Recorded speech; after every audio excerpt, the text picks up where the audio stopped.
ایک دن جب بادشاہ اکبر اور سپہ سالار شہر کا گشت کر رہے تھے، دونوں کا گزر ایک حجام کی جھونپڑی کے پاس سے ہوا۔ حجام جھونپڑی کے باہر چارپائی پر بیٹھا حقہ پی رہا تھا۔ اکبر نے اس سے پوچھا، بھائی یہ بتاؤ کہ آج کل اکبر بادشاہ کے راج میں لوگوں کا کیا حال ہے؟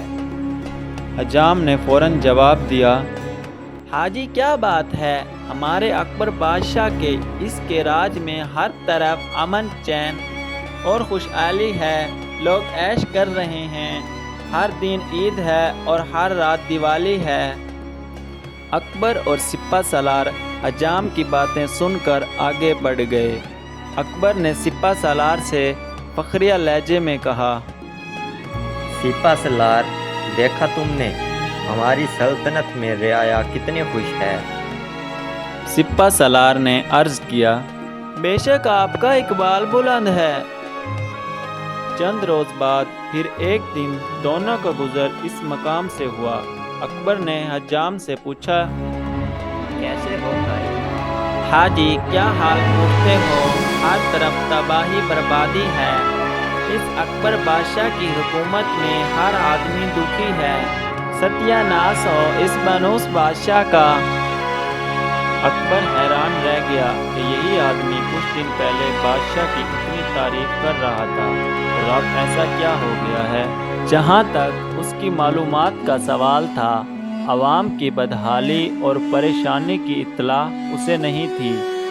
اکبر نے حجام سے پوچھنا چاہا، لوگوں کی تباہی اور بربادی کی وجہ کیا ہوئی؟ حجام کوئی وجہ بتائے بغیر حکومت کو برا بھلا کہتا رہا۔ اکبر بادشاہ اس کی بات سے پریشان ہو گیا۔ الگ جا کر بادشاہ نے سپہ سالار سے پوچھا، آخر اس شخص نے یہ سب کیوں کہا؟ سپہ سالار نے ایک تھیلی نکالی اور بادشاہ سے کہا، اس میں 10 اشرفیاں ہیں، دراصل میں نے 2 دن پہلے اس کی جھونپڑی سے چوری کر لی تھی۔ جب تک اس کی جھونپڑی میں مال تھا اسے بادشاہ، حکومت سب کچھ اچھا لگ رہا تھا، اس طرح وہ سب کو خوش اور سکھی سمجھ رہا تھا۔